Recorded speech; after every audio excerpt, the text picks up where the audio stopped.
is the equipment you're going to need for this. You might not need a barbell, but you'll probably need a barbell at some point. We're using a barbell for this. You're going to need a glute loop or a resistance band that goes around your legs. Rocio is going to put that on right below her knees, whether it's right below your knees or right above your knees. Doesn't matter a whole lot. Just keep it close to your knee, preferably not on your actual knee. You're also going to want a pad for the bar. Unless you're the toughest person in the world, this will hurt your hip bones. So you're going to want one of these. If you don't have one of these, you can get some sort of yoga mat or whatever to make the bar more comfortable. Now we're going to roll this onto her lap. She's going to line it up with her hip bones. You want to push into it with your hip bones.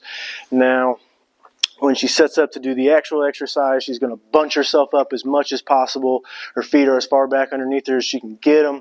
And it's like she's pulling her sternum to her pelvis, almost like you're doing a crunch. Everything's all bunched up. She got the band on. We're pushing against that real hard. That's probably the most important thing to think about if you're new to this. And her toes are going to be up in the air because our 2 points of contact are her feet with the floor and her hip bones with the bar. So when she starts to come up, she's just going to think about pushing her hips into the bar and her feet into the floor, squeezing her glutes real hard at the top. Pause. We're going back down slow till something touches the ground. It's probably going to be the plates, maybe it's your butt, and then we're coming right back up. Squeeze, squeeze, squeeze.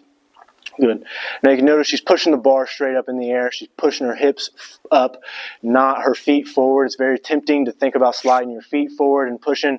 The movement looks almost the same either way, but it feels much different, and you're going to get much less activation out of your glutes.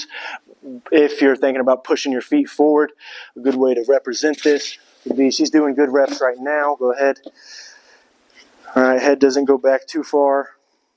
Now, if she just pushes her feet forward and her body comes back, she's going to knock this over. We end up way far behind it, and your glutes, or not your glutes, your quads will be doing much more of the exercise than we want, and that's no good.